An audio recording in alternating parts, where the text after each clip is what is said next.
26 नवंबर 1954 श्रीलंका के जाफना पेनिनसुला के northern coastal town वल्वेत्तिथुरई में वेलुपिल्लई प्रभाकरन नाम के एक लड़के का जन्म होता है, जो आगे चलकर पूरे श्रीलंका को ही नहीं बल्कि भारत को भी अपने कारनामों से दहलाने वाला था। प्रभाकरन एक ऐसा व्यक्ति था जिसके इशारों पर सभी लोग नाचते थे, सभी लोग चलते थे और सभी लोग उसकी बात मानते थे कि जो उसने कहा वो सही कहता होगा। कई लोग तो इसको उस समय तो इसके नाम के चर्चे इतने ज्यादा फैले हुए थे कि एशिया वीक ने तो इसकी तुलना तो जेगुएरा जैसे क्रांतिकारियों से की थी। फिर न्यूज क्लिकिंग ने तो उसे लेजेंड करार दिया था। फिर जो श्रीलंका में भारतीय शांति सेना के प्रमुख थे लेफ्टिनेंट जनरल दीपेंद्र सिंह, इनको तो कई बार इनसे मिलने का मौका मिला और इन्होंने तो इसकी लीडरशिप की काफ़ी ज़्यादा तारीफ की है।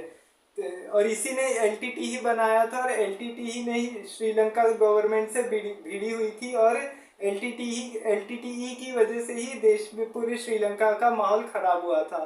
तो आखिर ये प्रभाकरन तो इतना खतरनाक था, इसने कई लोगों की हत्याएं करवाई थी। जैसे भारत के पूर्व प्रधानमंत्री राजीव गांधी की हत्या कराई, श्रीलंका के प्रेसिडेंट राणा सिंह प्रेमदासा की भी हत्या करवाई थी, कई राष्ट्रपतियों की, कई प्रधानमंत्रियों को उड़वा दिया। तो आखिर इस एलटीटीई का राजीव गांधी की हत्या से क्या संबंध था? श्रीलंका के गृह युद्ध में आखिर भारत को क्यों हस्तक्षेप करना पड़ा? ये सारी चीजें आज के इस वीडियो में जानने वाले हैं। तो कल के इस वीडियो में मैंने बताया था कि किस तरह से राजीव गांधी की हत्या के लिए एलटीटीई ने साजिश रची थी। एलटीटीई ने किस प्रकार से एलटीटीई ने राजीव गांधी की हत्या को किस तरीके से अंजाम दिया था, इसके बारे में कल के वीडियो में मैंने जानकारी दी थी। लेकिन आज हम विस्तार से पूरे एलटीटीई और श्रीलंका के इतिहास के बारे में जानने वाले हैं। The pearl of the ocean के नाम से जाना जाने वाला श्रीलंका बहुत पहले से ही एशियन टाइम से काफ़ी अपनी सुंदरता के लिए फेमस है। आज भी श्रीलंका में जैसे जाफना, कोलंबो, कैंडी वगैरह वगैरह जैसे बहुत सारे शहर है, काफ़ी सुंदर सुंदर जगह है, काफ़ी सुंदर सिटी है। रामायण में भी लंका का जिक्र किया गया है कि भगवान राम सीता को छुड़वाने के लिए लंका गए थे। रामायण में जिक्र किया गया है। मलिक मोहम्मद जायसी के महाकाव्य पद्मावत में भी श्रीलंका के सिहल द्वीप के बारे में बताया गया है। ऐसे करके कई सारी चीजें हैं। सम्राट अशोक के टाइम पे बौद्ध धर्म का प्रचार प्रसार यही हुआ था। अशोक ने अपने पुत्र पुत्रियों को धर्म प्रचार के लिए श्रीलंका भेजा था, तो अपने पुत्र महेंद्र और अपनी पुत्री संघमित्रा को। तो ऐसे करके श्रीलंका का इतिहास रहा है। तो ऐसे करके कुछ टाइम पहले डच आए श्रीलंका में, फिर उसके बाद ब्रिटिशर्स आए, पोर्तुगीज आए, काफी लोग आए। ब्रिटिशर्स ने 1756 आते आते इसे सीलोन कहना चालू कर दिया। अब ब्रिटिशर्स जब यहाँ पर आए तो उसके बाद हुआ क्या? ब्रिटिशर्स जब यहाँ पर आए तो उन्होंने अपनी पैठ जमानी शुरू कर दी। अब जैसे कई पढ़े लिखे तमिलियंस को वो यहाँ पे लेकर आए साथ में, और इसके बाद हुआ क्या कि जैसे तमिलियंस को कई चाय वगैरह की बागदानी लगाई, उन्होंने कई अपना व्यापार धंधा काफ़ी बढ़ चढ़ के किया। अब अंग्रेजों की शुरू से ही नीति रही थी फूट डालो और राज करो। अब उसके बाद क्या हुआ, साल 1948 में श्रीलंका को भी आज़ादी मिल गई ब्रिटेन से। श्रीलंका को ब्रिटेन से आज़ादी मिल गई तो सिन्हलीज ने आके अपना असली रंग दिखाना शुरू कर दिया। अब उन्होंने असली रंग दिखाना शुरू कर दिया तो उसके बाद हुआ क्या, श्रीलंका में अपना असली रंग दिखाना शुरू किया सिन्हलीज ने। उन्होंने तमिलियंस के खिलाफ काफ़ी सारे भेदभाव करने शुरू कर दिए। भेदभाव में जैसे क्या किया कि तमिल लैंग्वेज को कंपलसरी नहीं कर दिया, मतलब तमिल लैंग्वेज एकदम स्ट्रिक्टली बैन कर दी गई। सिन्हलीज लैंग्वेज एकदम कंपलसरी कर दी गई। तमिल लिटरेचर बैन कर दिया गया, काफ़ी कुछ बैन किया तमिलों के खिलाफ। अब तमिल इसके शुरू से ही इसके फेवर में नहीं थे कि तमिल का कोई भी बैन हो। अब तमिल लोग इसके फेवर में शुरू से नहीं होंगे तो फिर उसके बाद होगा क्या, कई जगहों पे सरकार के खिलाफ प्रोटेस्ट होने लगे और ये सब हो रहा था। अब जब ये सारी चीज़ें चल रही थी तो वेलुपिल्लई प्रभाकरन अपने गांव में बड़ा हो रहा था वल्वेत्तिथुरई में। अब वल्वेत्तिथुरई में वो काफ़ी पढ़ा लिखा था, उसकी फैमिली काफ़ी अच्छी थी, रिलीजियस थी। 4 भाई बहन थे और सब में प्रभाकरन सबसे छोटा था। इसकी जो माता थी वो हाउसवाइफ थी और पिताजी तो थे वो सरकारी नौकरी पे थे। अब सरकारी नौकरी होने की वजह से पिताजी का काफ़ी रुतबा बढ़ा था इसके जगह पे। हर जगह मंदिरों में, हर जहाँ पे भी था इसके नाम के चर्चे, काफ़ी लग्जरियस लाइफ जीता था ये। अब शुरुआत में ऐसा हुआ कि जब वेलुपिल्लई प्रभाकरन का स्कूल में एडमिशन कराया गया, लेकिन पढ़ाई में इसकी खास दिलचस्पी नहीं थी। प्रभाकरन अपने भाई बहनों में सबसे छोटा था, इसलिए उसको सबसे ज़्यादा बचपन में प्यार मिला अपने पेरेंट्स से और सभी लोगों से। अब उसके बाद क्या हुआ कि अब जब ये बड़ा हो रहा था, इसमें तमिल संस्कृति को लेके काफ़ी ज़्यादा लगाव था, गहरा लगाव था। इसकी पढ़ाई में कोई ज़्यादा दिलचस्पी थी नहीं। अब ऐसे करके इसने 15 साल की उम्र में स्कूल कॉलेज छोड़ दिया। इसको काफ़ी चीज़ें पता रहती थी कि देश में किस तरह से तमिलों के खिलाफ भेदभाव किया जा रहा है, श्रीलंका में सिन्हाला कम्युनिटी कैसे भेदभाव कर रही है। अब 1970 में एक और नया रूल लागू कर दिया इसने, पॉलिसी ऑफ स्टैंडर्डाइजेशन नाम से एक नई पॉलिसी निकाल दी, जिसके तहत कॉलेजेस में रिस्ट्रिक्शन लगा दिए गए और सारी सीट्स है ना तमिलों की जगह सिन्हालीस के लिए रख दी गई। अब इससे तमिलों में और गुस्सा फूट गया। अब इसके बाद क्या हुआ कि वेलुपिल्लई प्रभाकरन ने TNT, फिर लिबरेशन टाइगर्स जैसे अलग अलग तरीके के ग्रुप्स बनाने शुरू किए, छोटे छोटे ग्रुप्स बनाने शुरू किए। हालांकि प्रभाकरन का तो गोलियां चलाने का भी तरीका भी बहुत यूनिक था। इसने इंग्लिश फिल्मों को देख के, टीवी में सारी चीज़ें देख देख के बंदूकें चलाना सीखा था। एक बार क्या हुआ था कि इसराइल के कोई PLO के कोई एक मिलने आए थे, कोई इनसे शंकर राजी मिलने आए थे। अब लंदन में ये लोग थे, लंदन गया हुआ था ये प्रभाकरन, और उस समय शंकर राजी नाम के एक आदमी इनसे मिलने आए थे। अब शंकर राजी से इसने बोला कि हमारे साथ एक शूटिंग टेस्ट करो। शंकर राजी ने बोला चलो ठीक है देखते हैं। अब वो थे PLO से आए हुए। अब उन्होंने निशाना लगाया, वो सही से लगा नहीं है। प्रभाकरन ने लगाया, वो निशाना जाके एकदम बराबर सटीक निशाना लगा। अब शंकर राजी भी ये देख के शॉक्ड हो गए कि अरे ऐसे कैसे हो गया, मैं तो PLO से ट्रेनिंग लेके, और ये तो टीवी देख के ही है ना इसने सारी चीज़ें सीख ली है। अब ऐसे करके शुरुआत में काफ़ी सारी चीज़ें हो रही थी। अब काफ़ी है ना तमिलों के खिलाफ पीस टॉक्स हो रहे थे, छोटे मोटे बातचीत चल रही थी, और बातचीत से सरकारों से ये मामला सुलझाने की कोशिश की जा रही थी, लेकिन कुछ हुआ नहीं। अब इसके बाद फिर इसने प्रभाकरन ने 5 मई 1976 को LTTE नाम से एक संगठन बना दिया, जिसको बोला जाता है लिबरेशन टाइगर्स ऑफ तमिल इलम, माफ कीजिएगा, लिबरेशन टाइगर्स ऑफ तमिल इलम, हिंदी में इसका नाम लिट्टे है। तो ये LTTE है ना शुरुआत में छोटे छोटे अटैक्स कर रही थी। काफ़ी श्रीलंकन गवर्नमेंट से इसने बातचीत की कोशिश की, लेकिन श्रीलंका गवर्नमेंट इसके लिए राजी नहीं हुई। यहाँ एक और बात आपको ये भी बता दूं, प्रभाकरन ने साल 1975 में सबसे पहले जाफना के मेयर अल्फ्रेड दुरैयप्पा की गोली मारकर हत्या की थी।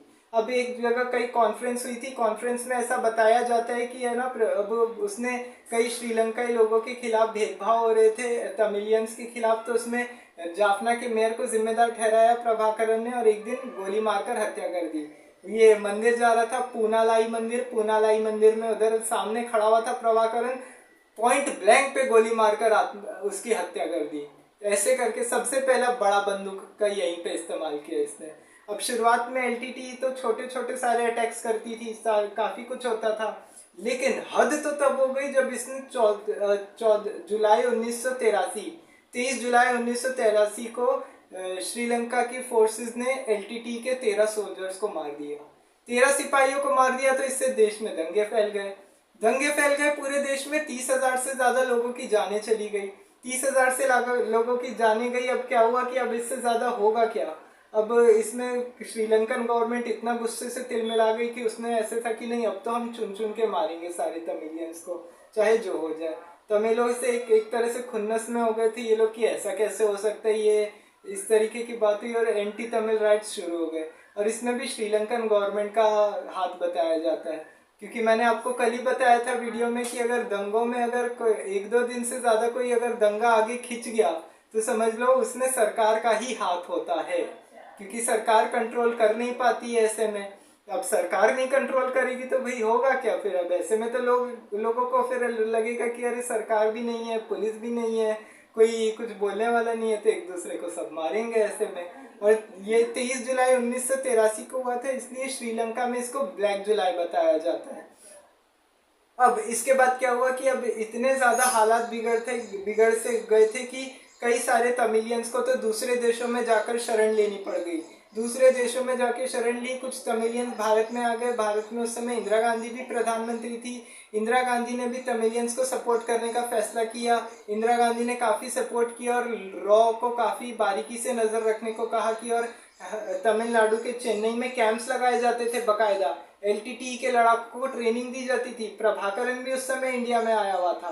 प्रभाकरन ने भी पूरी ट्रेनिंग ली थी कि है ना किस तरीके से शांति से, मतलब किस तरीके से इनसे लड़ा जाए, क्या किया जाए, इस तरह से सारी ट्रेनिंग लेनी चालू की।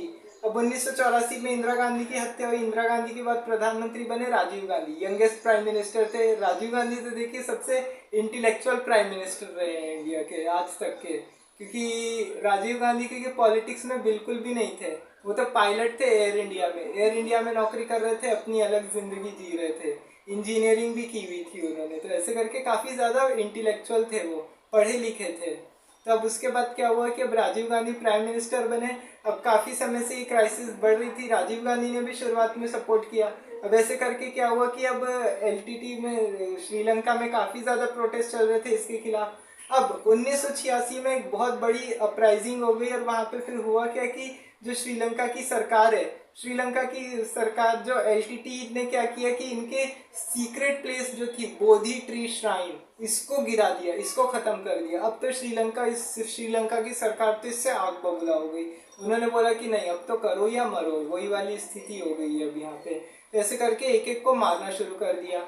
जाफना को इधर एलटीटी ने ऑक्यूपाई करके रखा हुआ था और उधर से तमिलियंस भी भर भर के फिर भारत में आ रहे थे। तमिलियंस पे इतना श्रीलंका का टॉर्चर हो रहा था, इंडियन नेवी का इतना कुछ हो रहा था। अब उसके बाद हुआ क्या कि इंडियन नेवी का माफ़ कीजिएगा, श्रीलंकन आर्मी का इतना टॉर्चर हो रहा था, इतना कुछ हो रहा था, यहाँ तक कि उनके पास खाने पीने तक का कोई सामान नहीं था। दवाइयाँ, खाना पीना, बेसिक नीड्स नहीं थी, तो उनको खाने पीने की काफ़ी दिक्कतें हो रही थी, काफ़ी दुख में थे वो, दुख पा के रह रहे थे। अब ऐसे में फिर क्या हुआ कि भारत की सरकार में राजीव गांधी के उस समय प्रधानमंत्री थे, तो उन्होंने डिसीजन लिया कि चलो हेल्प की जाए किसी भी तरह से। राजीव गांधी ने शुरुआत में काफ़ी कोशिश की, बोला कि बातचीत करो, बातचीत से मामला सुलझाओ, तमिलियंस और सिन्हाला कम्युनिटी सब कोई साथ में बैठो, श्रीलंकन गवर्नमेंट जितने भी हैं सब एक साथ बैठो और बैठ के बातचीत करो और मामले को सुलझाओ कैसे भी करके। ये लड़ाई झगड़े से ऐसे काम थोड़ी ना चलेगा, कब तक ऐसे करते रहेंगे, लोगों की जान जाएगी, आम लोग पिसते इसमें। तो ऐसे करके राजीव गांधी भी काफ़ी ज़्यादा प्रेशर डाल रहे थे कि बात करो। श्रीलंकन गवर्नमेंट मान नहीं रही थी। अब पहले इंडिया ने अनआर्म्ड शिप भेजा, उससे काफ़ी सारी चीज़ें भेजने की कोशिश की, लेकिन श्रीलंकन गवर्नमेंट ने पहले इंटरसेप्ट करके भेज दिया, उसको आने ही नहीं दिया यहाँ पे। अब उसके बाद क्या हुआ कि अब काफ़ी ज़्यादा कोशिशें हो गई थी, कुछ समझ में नहीं आ रहा था। अब इधर तमिलियंस भी प्रोटेस्ट पे थे, इधर भारत में लोग आ रहे थे। अब इधर राजीव गांधी को एक और टेंशन आ गई कि है ना, अगर तमिलियंस के अगर इस तरीके से हालात रहे श्रीलंका में, तो कहीं अगर तमिलनाडु की जनता ही अगर उनको फिर है ना कांग्रेस को रिजेक्ट कर देगी इलेक्शंस में, आने वाले इलेक्शन में। देखिए सबसे बड़ी बात क्या है, आजकल के कोई भी नेता, आज की बात नहीं है, पहले से ही चलता आ रहा है अपने देश में, सबको वोट बैंक की पॉलिटिक्स करने को चाहिए कि अरे ये अगर इसके लिए अगर हमने काम नहीं किया तो इससे ये हमसे नाराज हो जाएगा, हमको सत्ता में नहीं बैठने देगा, लोगों का इस तरीके का रहता है। दूसरी सबसे बड़ी प्रॉब्लम ये हो गई, उनको ऐसा लग रहा था राजीव गांधी को कि कहीं ये तमिल आंदोलन की जो आग लगी हुई है श्रीलंका में, इतना प्रोटेस्ट हो रहा है वहाँ पे, कहीं ये भारत में ना फैल जाए। ये सबसे बड़ी दिक्कत है भाई, क्योंकि भारत भी एक सबसे बड़ा राज्य है, तमिलनाडु वहाँ पे सबसे बड़ा स्टेट है अपने इंडिया में। अब देखिए तमिलनाडु सबसे बड़ा स्टेट है, तब उसके बाद क्या हुआ, 4 जून 1987 को श्रीलंका में भारत की सेना ने, इंडियन आर्मी ने ऑपरेशन पूमलाई चलाया। ऑपरेशन पूमलाई, जिसको ईगल मिशन 4 के नाम से भी जाना जाता है, क्योंकि अब इंडिया ने काफ़ी कोशिश की थी कि पहले की बातचीत से मामला सुलझाया जाए या कुछ भी करके किया जाए, लेकिन ऐसा हुआ नहीं। लेकिन इस बार क्या हुआ कि इस बार भारत सरकार ने श्रीलंका को सीधा वार्निंग दे दिया कि अगर तमिल लोगों की मदद करने के रास्ते में अगर श्रीलंका की फोर्सेस ने कोई अड़ंगा डाला तो इसको भारत फिर युद्ध की तरह देखेगा, फिर बहुत ज़्यादा नुकसान होगा, श्रीलंका भारत के बीच में युद्ध छिड़ जाएगा। तो इस वजह से मानना पड़ा वहाँ की आर्मी को। फिर बेंगलोर से ये मिशन शुरू किया गया और फिर है ना काफ़ी उनको जितने भी खाने पीने का सामान है, 500 किलोग्राम फूड पैकेट सब सप्लाई करके वो लोग आ गए। ऐसे करके ऑपरेशन पूमलाई चलाया गया। वहाँ पे फिर है ना श्रीलंका ने इल्ज़ाम लगाना चालू कर दिया उसके बाद भारत पे कि कि ये तो एलटीटी के लिए लड़ रहे हैं, वो तो आतंकवादी संगठन है। हालांकि यहाँ पे मैं आपको बता दूं, जब 2001 में जब ये 9/11 हुआ था ना अमेरिका में, 11 सितंबर 2001 को, तो वेलुपिल्लाई प्रभाकरन ने इसका बहुत अच्छे तरीके से खंडन किया था, इसको बहुत क्रिटिसाइज किया था कि नहीं, ये जो हमला हुआ है अलकायदा ने जो भी किया ये बहुत गलत है, ये लोग तो धर्म के नाम पे लड़ते थे। और एलटीटी में तो सबसे बड़ी कितने सारे रूल थे कि है ना, आप कोई सेक्सुअल रिलेशन नहीं बनाएंगे, आप कोई शराब वराब नहीं पिएंगे, सिगरेट नहीं पिएंगे, किसी से कोई प्यार नहीं करेंगे, कोई शादी नहीं करेगा, इस तरीके से करेंगे। और हालांकि वेलुपिल्लाई प्रभाकरन ने खुद लव मैरिज की थी। और ये लीडर सब ऐसे ही होते हैं, हिपोक्रेट होते हैं सारे के सारे लीडर। मतलब क्या कि खुद सब कुछ करेंगे और दूसरों को ज्ञान देते रहते कि ये मत करो वो मत करो, ये वाली बात है। ये भी प्रभाकरन भी ऐसा ही था, समझ लीजिए। तो अब उसके बाद हुआ क्या, ऑपरेशन पूमलाई चलाया गया, इधर श्रीलंका ने प्रोटेस्ट किया, लेकिन बाद में कई लोगों ने इसके खिलाफ आवाज़ें उठाई। तो जयवर्धने ने बोला कि ठीक है, मैं राजीव गांधी से बात करूंगा। अब ऐसे करके क्या हुआ कि 29 जुलाई 1987 को श्रीलंका के साथ राजीव जयवर्धने समझौता साइन किया गया। अब बात करेंगे राजीव जयवर्धने समझौता 1987। देखिए, काफ़ी तमिलियंस के खिलाफ पहले से प्रोटेस्ट हो रहे थे, तमिलियंस के खिलाफ काफ़ी प्रोटेस्ट चल ही रहे थे, इधर उधर से भारत में भी काफ़ी कुछ हो रहा था इसके खिलाफ। तो श्रीलंका में भी सबसे पहले इसके खिलाफ हुआ कि जाफना को, श्रीलंका में भी इसकी गवर्नमेंट से बातचीत करके मामले को सुलझाने की बात थी। अब राजीव गांधी गए थे कोलंबो श्रीलंका उससे पहले साइन कराने के लिए। और यहाँ एक और चीज़ मैं आपको बता देता हूँ कि है ना, जब समझौता जिस दिन हुआ था ना, ये प्रभाकरन तो उस समय श्रीलंका में था ही नहीं, ये तो भारत में था। 2 दिन पहले ये प्रभाकरन को बुलाया गया था, वेलुपिल्लाई प्रभाकरन को, ये इंडियन के जो डिप्लोमेट थे हरदीप पुरी, इसको भेज के बुलाया गया, इनके चुनिंदा साथियों को सबको दिल्ली लाया गया, इसके साथ मीटिंग हुई और राजीव गांधी ने इसको समझाया कि देखो श्रीलंका में ऐसे ऐसे समझौता होने वाला है, तो समझ जाओ, फिर है ना, समझौता होने वाला है, मान जाना, हम बातचीत कर लेंगे। पहले तो प्रभाकरन मानने को ही तैयार नहीं था, वो तो इतना जिद्दी था वेलुपिल्लाई प्रभाकरन की है ना, उसने तो अपनी उसकी डिमांड के आगे कोई भी अगर उसके खिलाफ अगर कोई गया तो समझ लो उसकी सज़ा मौत होती थी। छोटी सी सज़ा, उसकी सज़ा मौत होती थी, इस तरीके से था। अब ऐसे करके कई लोगों की जान चली गई, इसमें काफ़ी नुकसान भी हुआ आम लोगों को। अब उसके बाद हुआ क्या कि अब बात की गई, राजीव गांधी ने इसको समझाया, ये बोला कि नहीं, मेरे को तमिल चाहिए, तमिल से हटके तो मैं कुछ मानने वाला नहीं हूँ, मेरे को तो तमिल चाहिए। अब उसके बाद फिर हुआ क्या, राजीव गांधी ने बोला कि नहीं, तुम हथियार डाल दो, ऐसे मत करो, समझौता होगा, हम बातचीत के लिए मानेंगे, बात करते हैं। अब उसके बाद क्या हुआ कि है ना, ठीक है, राजीव गांधी को बोला कि उसने ठीक है मैं मान जाऊंगा, उसने दिल से नहीं माना था। जबकि अब 29 जुलाई को श्रीलंका ने समझौता किया था। श्रीलंका में समझौते के जिस दिन हुआ था उस समय भी काफ़ी प्रोटेस्ट हो रहे थे श्रीलंका में, जगह जगह आगजनी हो रही थी। राजीव जयवर्धने उस समय जो प्रेसिडेंट थे, JR जयवर्धने वहाँ के, उनके ऑफिस को घेर लिया गया, उनके रेसिडेंस पे हमला कर दिया लोगों ने। सभी लोग इसके खिलाफ थे कि आखिर श्रीलंका के इंटरनल मैटर्स में भारत क्यों हस्तक्षेप कर रहा है, इस तरीके की बात हो रही थी। और उसके बाद ऐसे करके काफ़ी इधर उधर प्रोटेस्ट हो रहे थे। जयवर्धने की कैबिनेट में भी कोई ये समझौते को मानने के लिए तैयार नहीं था, जैसे तैसे प्रभाकरन को समझा के समझौता किया गया था। हालांकि यहाँ एक और बात है कि जब समझौता किया गया था ना, तो यहाँ के इंडिया के एक मंत्री ने है ना, यहाँ पे राजीव गांधी की कैबिनेट के एक मंत्री ने बोला था राजीव गांधी को कि अभी ये समझौता तो हो गया अभी, लेकिन इसको यहाँ से जाने मत दो, अभी जाने मत दो, इसको दिल्ली से इसको यहीं पे बंदी बना के रख लो, जब तक ये LTTE अपने हथियार सरेंडर नहीं कर देती तब तक आप इस पर विश्वास मत करो, इसको छोड़ो मत यहाँ से। अब राजीव गांधी ने बोला कि नहीं, ऐसे तो कर नहीं सकती, है हमारा मेहमान है, तो हम तो ऐसे तो मार नहीं सकते इसको। हालांकि कोई भी ऐसे नहीं करता इंडिया में शायद, क्योंकि आपने देखा होगा जब 1971 में भी बांग्लादेश भारत पाकिस्तान की लड़ाई हुई थी बांग्लादेश के लिए, तो युद्धबंदियों का ध्यान भी बहुत अच्छे से रखा था सैम मानेकशॉ ने।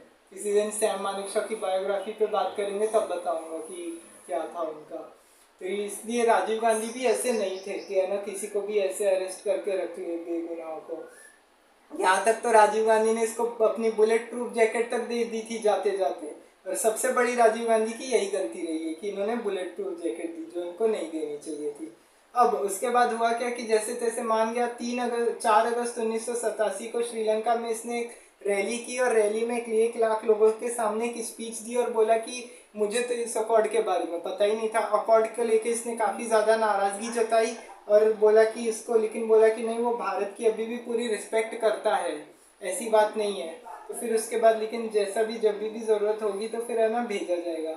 अब अकॉर्ड में क्या बोला गया था, देखिए सबसे बड़ी बात, 13th अमेंडमेंट पास किया गया, जिसमें क्या बोला गया कि सिन्हलीज लैंग्वेज की जो आपने जिद पकड़ के रखी हुई है कि नहीं आपको यही लैंग्वेज यूज़ करनी है, इसको हटाइए और तमिलियंस भी साथ में जोड़िए।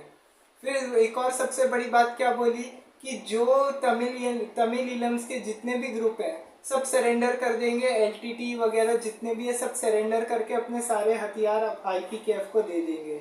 उसके बाद तीसरी सबसे बड़ी बात यह है कि आईपीकेएफ को भेजा जाएगा। अब ये अकॉर्ड में तो ऐसा बोला जाता है कि ऐसा तो शामिल नहीं था आईपीकेएफ को भेजना।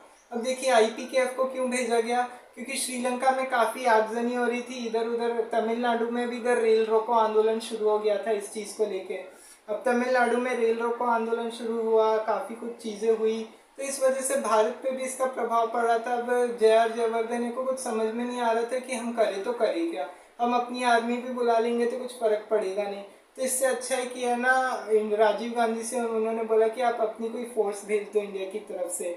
और उस समय फिर ये इंडिया की पीस कीपिंग फोर्स बनाई गई जिसको बोला गया आईपीकेएफ, भारतीय शांति सेना, जिसकी अध्यक्षता कर रहे थे लेफ्टिनेंट जनरल दीपेंद्र सिंह। और इस समय भारत के जो चीफ ऑफ आर्मी स्टाफ थे वो थे कृष्ण स्वामी सुंदर जी, के सुंदर जी उनका पूरा नाम था। अब उसके बाद क्या हुआ कि वो लेफ्टिनेंट जनरल दीपेंद्र सिंह जो थे वो वहाँ से दिल्ली से जाफना प्रभाकरन गया था, लेकिन वो तो बताते हैं प्रभाकरन के बारे में कि नहीं, ये तो इसकी लीडरशिप तो काफ़ी अच्छी थी, क्योंकि है ना ये बोला गया था कि ये उन्होंने बोला था कि जब उनके पास आए थे बैठे तो बोला था कि सीज फायर के बारे में बातचीत हुई थी, तो वो शायद उन्होंने उनसे पूछा था कि कुछ ड्रिंक करेंगे, तो प्रभाकरन ने बताया था कि नहीं हम कोई ड्रिंक नहीं करते, हम लोग ऐसे ऐसे हमारी चीज़ें। तो फिर वो दीपेंद्र सिंह का यही बताना है कि ऐसे में तो देख के तो यही लगता है कि ऐसे तो ये लीडर कितना होशियार था, इसकी लीडरशिप क्वालिटी कितनी अच्छी थी। हालांकि रूल काफ़ी बहुत सारे थे इसमें, और शादी की हुई थी प्रभाकरन ने, ऐसा मैंने अभी बताया ही आपको। अब उसके बाद क्या हुआ, समझौते को लेके काफ़ी कुछ हुआ। ठीक है, आईपीकेएफ ने बोल दिया कि है ना ठीक है हम सरेंडर कर देंगे। पहले आप प्रभाकरन ने भी शुरुआत में मान लिया था कि ठीक है हम आईपीकेएफ जो बोल रहे हैं, इंडियन गवर्नमेंट जो भी बात बोल रही है हम इसको मान लेते हैं आईपीकेएफ की बात कैसे भी करके। अब लेकिन हुआ क्या उसके बाद, अब हद बाद में तो ये हो गया कि है ना, क्योंकि प्रभाकरन ने क्या किया, अपना रुख बदल लिया और बोला कि नहीं हम कोई सरेंडर नहीं करेंगे, क्योंकि है ना उसका ये कहना था कि आप हमारे के खिलाफ तो है ना हमारे को बोल रहे हो कि सरेंडर कर दो, लेकिन जो एलटीटी और मेरे खिलाफ जो ग्रुप काम कर रहे हैं आप उनके लिए बोल रहे हो कि है ना उनको आप हथियार सप्लाई कर रहे हो, ऐसे क्यों हो रहा है। हालांकि रॉ ने तो अभी भी इसका खंडन किया हुआ इस बात का, आज तक नहीं मानती है रॉ। तो रॉ ने बोला, इंडियन आर्मी ने रॉ से पूछा, राजीव गांधी ने भी इधर उधर सबसे बातचीत की, सब बोले कि नहीं हम तो ऐसा कुछ भी नहीं कर रहे हैं। प्रभाकरन ने बोला कि नहीं ऐसा आप लोग समझते नहीं है कुछ भी है इस बारे में, पॉलिटिक्स नहीं समझते। तो फिर अब क्या हुआ कि उसके बाद काफी उसने मना कर दिया कि सरेंडर नहीं करेंगे और आईपीकेएफ के खिलाफ वॉर छेड़ दिया इसने। अब 7 अक्टूबर 1987 को ऑपरेशन पवन लॉन्च किया गया जाफना पे। पूरा एलटीटी ने अपना कंट्रोल जमा रखा था, जाफना को वहां से छुड़वाने के लिए है ना ऑपरेशन पवन चलाया गया। यहाँ पे एक चीज बताता हूँ, यहाँ पे जब ऑपरेशन पवन चालू किया ना, आर्मी के तो होश उड़ गए देख देख के, क्योंकि अब यहाँ पे क्या हुआ कि है ना बच्चों को भी ये रिक्रूट कर लेता था गली पे नहीं प्रभाकरन। अब पहली बार उस समय इंडियन आर्मी ने छोटे छोटे बच्चों के हाथ में बंदूक देखी, 12 साल के, 10 साल के, 15 साल के। अब आदमी को समझ में नहीं आया कि अब बच्चे को मारे तो मारे कैसे या छोड़े, क्या करना चाहिए बच्चों को। देखिए अब बच्चों की कोई गलती होती नहीं है ऐसे मामलों में। क्या होता है कि ये जितने भी आतंकी संगठन है, आपने पाकिस्तान में भी यही देखा होगा, पाकिस्तान की भी यही आदत है, वहाँ पे भी यही होता है। ऐसे लोगों को फालतू का है ना कश्मीर कश्मीर बोल के भड़का दिया जाता है। कश्मीर वहाँ की इकोनॉमी जब खराब हो जाती है तो ध्यान भटकाने के लिए लोगों का वो कश्मीर के खिलाफ प्रोपेगेंडा चालू कर देती है वहाँ की आर्मी। सेम चीज़ यहाँ पे हुई। बाद में बच्चों को कैसे मारा जाए, क्योंकि बच्चों को थोड़ी मार सकते हैं वैसे में। देखिए इंडियन आर्मी तो देखिए ऐसी स्ट्रांग है कि है ना इतनी अच्छी है, डिसिप्लिन भी है, तो ऐसी चीज़ों में बच्चों को तो नहीं मारेगी। तो वो उनको समझ में नहीं आ रहा था कि आखिर हम करें तो करें क्या, ऐसे में कुछ समझ में नहीं आ रहा था। काफ़ी कुछ किया, ऑपरेशन पवन चलाया गया। ऑपरेशन पवन के में मेजर रामास्वामी परमेश्वरन को मरणोपरांत परमवीर चक्र से भी सम्मानित किया गया था।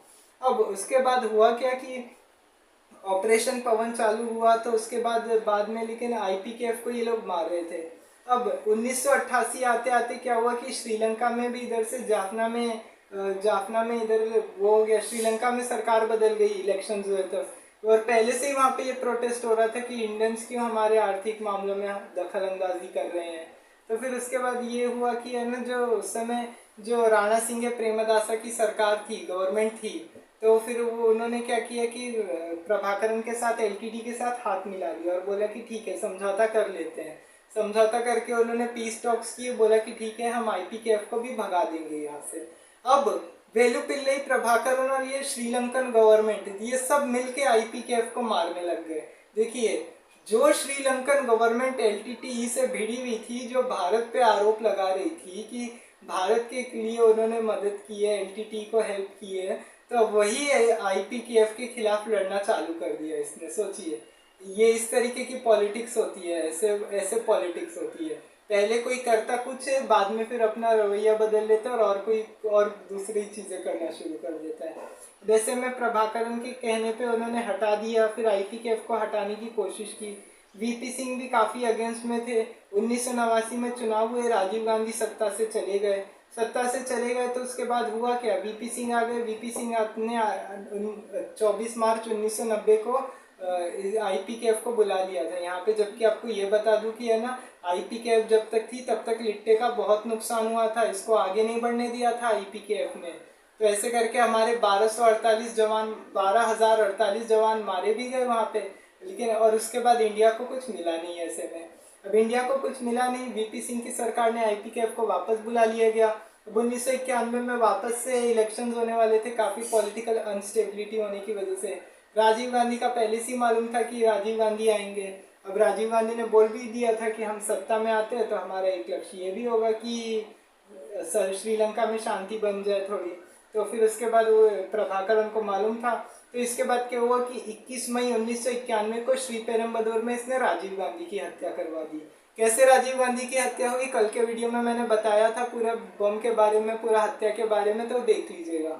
अब उसके बाद राजीव गांधी की हत्या कर दी एलटीटी। सबसे बड़ी बात, और राजीव गांधी को मारना ही इसकी सबसे बड़ी गलती रही।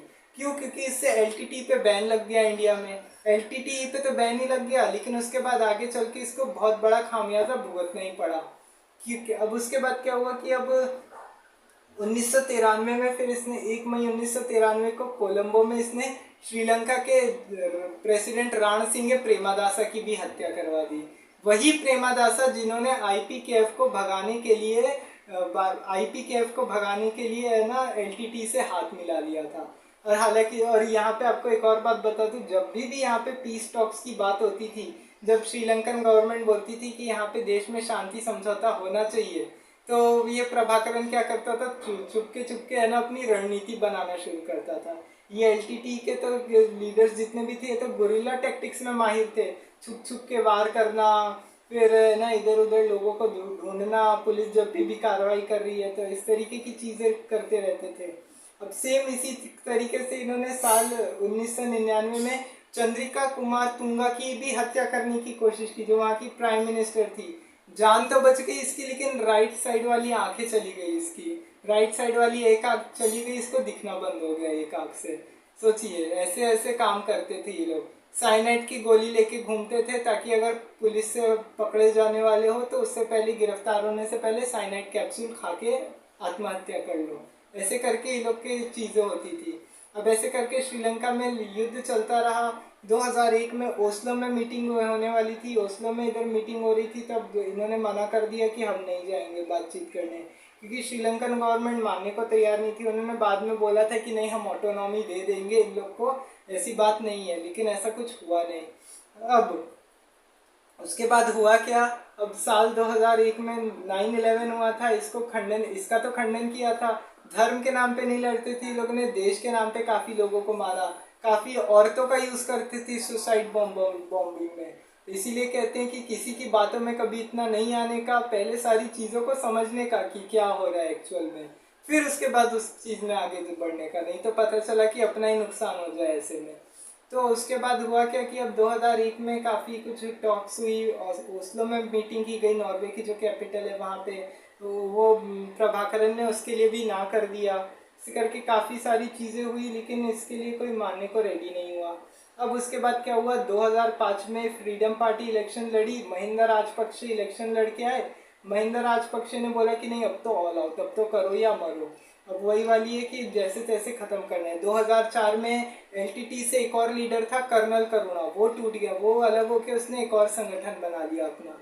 ऐसे करके काफ़ी सारे लीडर्स अपने आप को टूटते जा रहे थे। काफ़ी इंडिया ने काफ़ी हेल्प की, लेकिन कुछ हो नहीं पाया, श्रीलंका ऐसे ही जलता रहा। अब उसके बाद क्या हुआ कि अब इन्होंने 2002 में तो एलटीटी ने क्या किया कि भंडार नायके इंटरनेशनल एयरपोर्ट पे है ना, भंडार नायके इंटरनेशनल एयरपोर्ट पे है ना वो आत्मघाती हमला कर दिया और है ना 8 एयरक्राफ्ट उड़ा दिए और 4 यात्री विमानों को उड़ा दिया। ऐसे करके 12 प्लेन्स ऐसे ही उड़ा दिए।